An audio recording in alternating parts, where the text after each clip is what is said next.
ایک بڑی خوبصورت کندیل ایک شخص لایا, خوبصورت لالٹین بنی ہوتی تھی وہ, اور اس میں تیل مٹی کا نہیں ڈالتے تھے, خوشبو والی کوئی چیز ڈالتے تھے تو وہ جلتی تھی. وہ لایا کوفے کی جامع مسجد میں, حضرت علی کوفے آ گئے, کہا حضور یہ جلا لے. جب وہ لایا نا کندیل تو حضرت علی نے زندگی, امام حسن کہتے ہیں میں نے عجیب زندگی بھر سوال نہیں کیا. اس سے کہنے لگے میں نے کبھی کسی سے کچھ مانگا نہیں, اس طرح کی ایک اور مل جائے گی. تو اس شخص ایسے جیسے وہ عرش پہ نہیں بیٹھ گیا کہ علی نے ہی مجھے کہہ دیا. کہنے لگا حضور مل جائے گی. فرمانے لگے لے جاؤ. کہتے ہیں وہ لے کے آیا. تو جب وہ لایا تو پہلے والی کندیل کو اتنا نہیں, اس کندیل کو سینے سے لگایا, اپنا امامے کا پلو لے کے حضرت علی نے پوچھا. پھر آنکھوں میں آنسو آئے. امام حسن کہنے لگے ابا جی میں سمجھ نہیں پا رہا, یہ آپ نے تو زندگی بھر بھوک کاٹی ہے, سوال نہیں کیا, تو یہ کیا ہے؟ کہنے لگے مجھے بڑی پسند آئی تھی, دل کرتا ہے ایک لے لوں اور میں حضور کی مسجد میں بھی بھیج دوں, میں مدینے میں بھی بھیج دوں. میرا دل کرتا ہے یہ مسجد نبی میں لگ جائے گی تو اس کی شان بڑھ جائے گی. تو فرماتے امام حسن کہ میں رو پڑا. میں نے کہا حضور مجھے سمجھ آ گئی ہے, رہتے آپ کوفے میں ہے پر دل آپ کا مدینے میں ہی بستا ہے, وجود یہاں ہے پر روح آپ کی. رب جانے سونے یا محبوبہ تیرے شہر دیاں کی لذتاں نے, ایک رون جنہاں نے ویکھیا نہیں تے ایک رون دوبارہ جامل نہیں.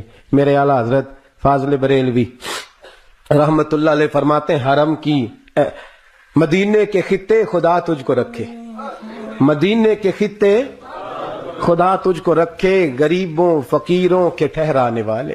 یہاں غریب فقیر درویش مدینہ حسن ہے. توجہ ہے اب حضرات کی. میں 2010 میں گیا تھا.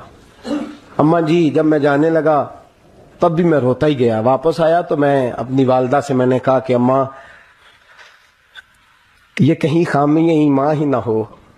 میں مدینے سے پلٹ آیا, میں بڑا تڑپا. میں نے کہا اماں جی وہ جانے کی جگہ تو ہے پر دوبارہ آنے کی جگہ نہیں, وہاں سے دوبارہ آنا نہیں چاہیے. وہاں سے سب سے مشکل مرحلہ مدینے سے لوٹنا ہے, آنا نہیں چاہیے. تو میری اماں مجھے کہنے لگی اللہ تجھے بار بار بلائے گا, دعا کرنی چاہیے, رونا نہیں چاہیے. بزرگوں کا درویشوں والا جو انداز تھا.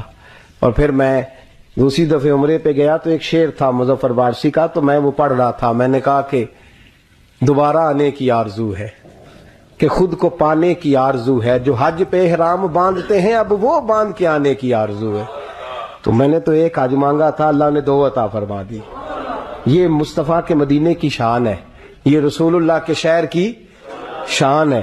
تو میرے دوستو اللہ بڑا بے نیاز ہے. وہ میرے جیسے لوگ, میرے جیسے, سچی بات ہے, میرے جیسے لوگ اس کا, میں کبھی بھی مدینہ منورہ میں حاضر ہو کے لوگ اور باتیں سوچتے رہتے ہیں اور میں مسجد میں بیٹھا ہوتا ہوں. تو میں جب پہلی دفعہ گیا تھا تو ایک بی بی بیٹھی تھی, سادی سی عورت, رات کو, تو اپنا زبان یار من ترکی بگویم پنجابی میں وہ بات کر رہی تھی. تو وہ جملے اس کے مجھے یاد رہتے ہیں جب میں مدینے جاتا ہوں. سادی بی بی جنت البقیع کے باہر بیٹھی تو بوڑھی اماں سادے سے کپڑے, تو شعر پڑھ رہی تھی. وہ کیا شعر تھا اس کا, کوئی وہ اس پہ شاعرانہ ردیف کافی یہ پورے نہیں اترتے. لوگ کہیں گے یہ مصرع شاید لحاظ سے ٹھیک نہیں ہے, سند کے لحاظ سے, لیکن اس کا انداز تھا نا تو تھا بڑا با کمال. اور وہاں بیٹھی پتہ کیا کہہ رہی ہے, ویکھو نہیں ویکھو کہ کرم کمائے سوں. لوگ کہیں گے ردیف کافیے کے لحاظ سے شاید ٹھیک نہیں, لیکن اس کی فکر کتنی ٹھیک ہے, سوچ کتنی ٹھیک ہے. کہتی ویکھو نہیں ویکھو کہ کرم کمائے سوں, میرے جے گندے مندے در تے بلائے سوں. سید عالم صلی اللہ علیہ وسلم کے وصال ظاہری کے ایام قریب آئے تو حضور نے سرخ پٹی باندھی. تیز بخار ہے نبی کریم کو. 2 صحابہ سہارا دے کے مسجد میں لائے. نبی پاک علیہ السلام کو بظاہر سہارا دے کے لایا گیا. کریم رسول نے لوگوں کو جمع کیا, حضور آج کیا ہونے والا ہے, آج کیا کہا جائے گا, آج کس لیے میٹنگ بلائی ہے. نبی کریم کے کل صحابہ جب مسجد میں جمع ہوئے تو کھچا کھچ مسجد بھری ہے. وصال ظاہری سے چند یوم پہلے کی بات. نبی پاک نے فرمایا آج تمہیں کوئی جہاد کی ترغیب نہیں دینی, آج کوئی نیا پیغام نہیں دینا, آج تمہیں بتانا ہے کہ رب نے اپنے بندے کو اختیار دیا ہے, چاہے تو دنیا میں رہے چاہے تو اس کی بارگاہ میں حاضر ہو جائے. اس عبد نے بارگاہ ربوبیت کی طرف لوٹنے کا ارادہ کر لیا ہے. حضرت صدیق اکبر رونے لگے تو صحابہ نے کہا تمہیں کیا ہوا؟ کہنے لگے سمجھ نہیں رہے کسی کی بات نہیں کر رہے، نبی پاک تو اپنی بات فرما رہے ہیں. اس نے جانے کا ارادہ کر لیا. سنیے میرے بھائی، محبوب پاک نے فرمایا بھائی کسی شخص کو میری طرف سے کوئی تکلیف پہنچی ہو تو بدلہ لے سکتا ہے، بدلہ لے سکتا ہے. کسی کو تکلیف پہنچی ہو. صحابہ پھوٹ کے رونے لگے. محبوبہ کرم ہی کرم